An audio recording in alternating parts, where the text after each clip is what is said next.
Yol dar olduğu için sokak dardır, arabalar geçemiyor, yaya geçemiyor. Ondan sonra bir de aradaki sokakı yapılmadan kazalar sürekli olacak.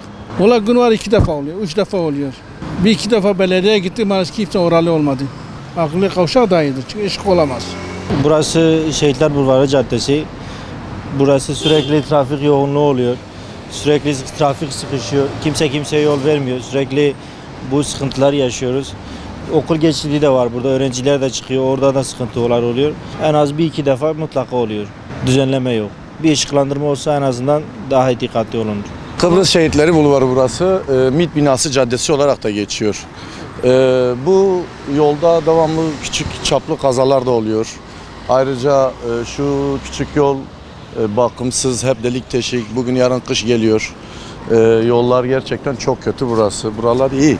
Ama burada baya bir kaza oluyor. Buraya bir kasis veya benzer bir önlem alınırsa çok iyi olur. Sürücüler gerçekten burada sıkıntı çekiyor. Bakın görüyorsunuz, karşı karşıya geçmek için de vatandaş sorunlarla karşılaşıyor burada.